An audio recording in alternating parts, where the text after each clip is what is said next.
Doctor इसरार अहमद, जब मैं मिलने उनको आया, मैं बोला क्यों है? मैं बोला इस्लामिक इदारे देखना है। बोले आपको पाकिस्तान में इदारे मिलेंगे, इस्लाम नहीं मिलेगा। बड़े बड़े लेक्चर होते, बड़े बड़े इज्तिमा होते, काफी गलत काम भी हो रहे हैं। पाकिस्तान का मतलब ला इलाहा नहीं है, ये आपकी गलत फहमी है। डॉक्टर साहब, मैं मुसलमान हूँ। आप मुसलमान हैं? माजर करता हूँ आपसे, मैंने झूठ बोला क्योंकि मुझे अभी जल्दी घर जाना था। अल्लाह ताला आपको माफ़ करे। बिस्मिल्लाहिर्रहमानिर्रहीम। अस्सलामुअलैकुम नाज़रीन, जाकिर डेफिनेशन में आपको खुश आमदीद कहते हैं। अपना नाम बताइए। मेरा नाम रफ़ी है। आप मुस्लिम हैं, नॉन मुस्लिम? जी, मैं क्रिश्चियन हूँ। तो मेरा सवाल ये है कि पाकिस्तान में इतने ज़्यादा उलमा कराम है, इतने ज़्यादा मदारस है, और पाकिस्तान में सबसे बड़े बड़े तबलीगी इज्तिमात होते हैं, लेकिन अगर दूसरी साइड पर देखा जाए, जितने भी बड़े बड़े गुनाह हैं और ऐसे ऐसे बातें जिसको अल्लाह ताला ने सबसे ज़्यादा मतलब मना किया हुआ है, तो उन मामलात में पाकिस्तान बाकी ममालिक से पहले नंबर पर है। यानी हमेशा वो तमाम बुराया जो अल्लाह ताला ने मना किया है, दूसरे ममालिक के मुकाबले में वो पाकिस्तान में सबसे ज़्यादा है।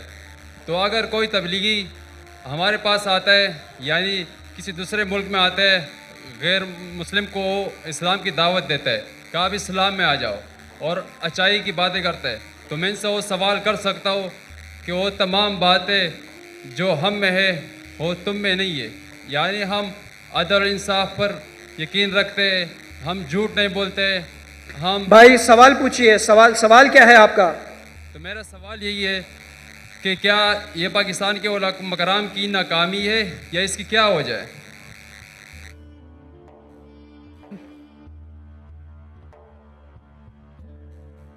भाई साहब ने एक अच्छा सवाल पूछा। मैंने कहा पाकिस्तान का मतलब पाक जगह, होली लैंड। पाकिस्तान का मतलब ला इलाहा नहीं है, ये आपकी गलत फहमी है। पाकिस्तान का मतलब है पाक, मतलब होली, स्तान मतलब जगह। तो पाकिस्तान की मानिए पाक जगह, होली लैंड। समझ गया? आपका नाम क्या भाई साहब?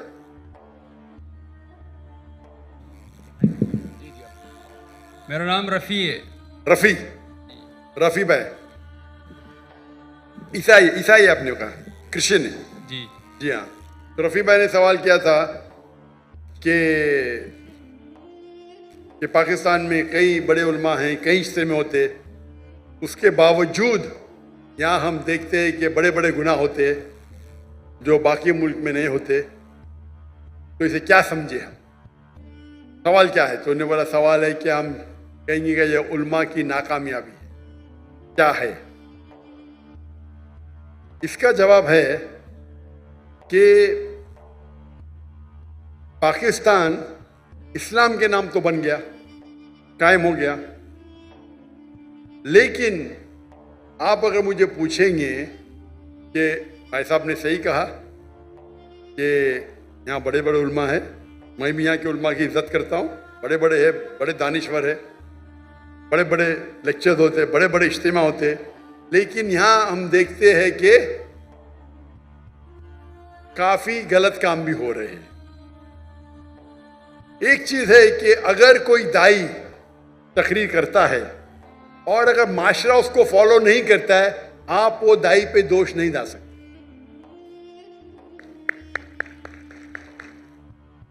मिसाल के तौर पे आपका भाई है, आप एक नेक इंसान है, आपका भाई चोरी करता है, आप बोले चोरी मत करो, वो चोरी करने लगेगा, तो मैं आपको दोषी ठहरा सकता हूं भाई साहब?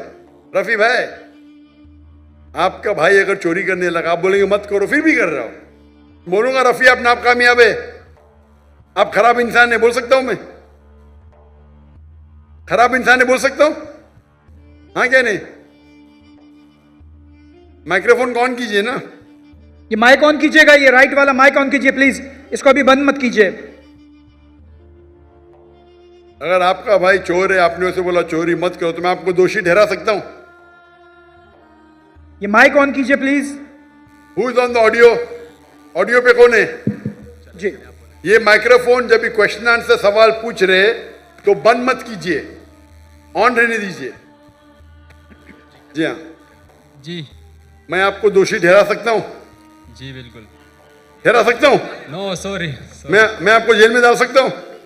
नहीं। आपका भाई चोरी कर रहा है, आपने उसे कहा मत चोरी करो, मैं आपको दोषी ठहरा सकता हूँ? नहीं। आप अगर नहीं बोलेंगे, एक हदीस है अल्लाह के रसूल की कि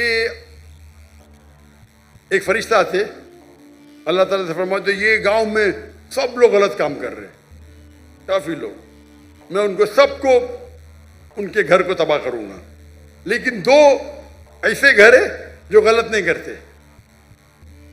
हुक्म आता है कि सबसे पहले इनको तबाह करो। क्यों? उनने बाकी को दावत दी नहीं।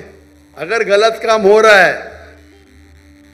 तो रोकना मुसलमान का फर्ज है। 3 है, अल्लाह के रसूल ने कहा अगर कुछ गलत काम देखते हो सके तो हाथ से रोको, हाथ से नहीं रोक सके तो जबान से रोको, जबान से रोकते कम से कम दिल में कोसो।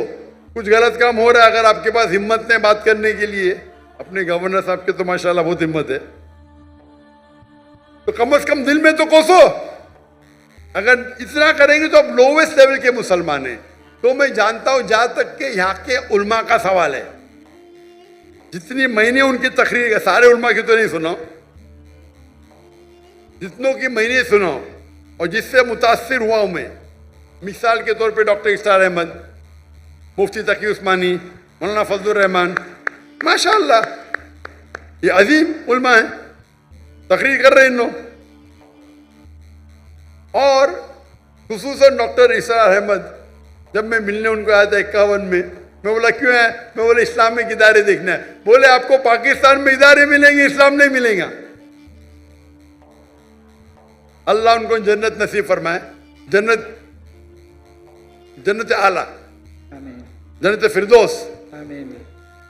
मुझे एक पाकिस्तानी अभी कल मिला, बोला डॉक्टर साहब जब डॉक्टर इसाम साहब जिंदा थे हमें उन कदर ही नहीं की, अभी मरने के इंतकाल होने के बाद हम सुनते तो जो ने 20 साल पहले कहा वो अभी सही आ रहा है। ठीक है इल्तिजा करते होंगे, लेकिन ये तो सालों से होते जा रहा है। कौन रहने के लिए? अल्लाह फरमाते कुरान मजीद में हिजरत करो। तो इसीलिए मैं कहता हूं क्या यहां रहेंगे तो यहां भी बुराई है, दुनिया में हर कोने में बुराई है, लेकिन बुराई के लेवल होते हैं। तो इसीलिए मैं कहता हूं यहां 1000 गुना बेहतर है। वहां जन्नत के चांसेस है बहुत कम है, यहां ज्यादा है। आप समझ रहे भाई रफी? आप मानते कि खुदा एक है? जी मानता हूँ। आप मानते कि ईसा अलैहिस्सलाम खुदा है? डॉक्टर साहब मैं मुसलमान हूँ। आप मुसलमान हैं? माजर करता हूँ आपसे, मैंने झूठ बोला क्योंकि मुझे अभी जल्दी घर जाना था, तो सबसे पीछे लाइन में खड़ा था। मैंने बोला कि यार मुझे मौका ही नहीं मिलेगा, तब सवाल हो गया। तो अगर आप मुसलमान हैं तो आपने बहुत बड़ा गुनाह किया।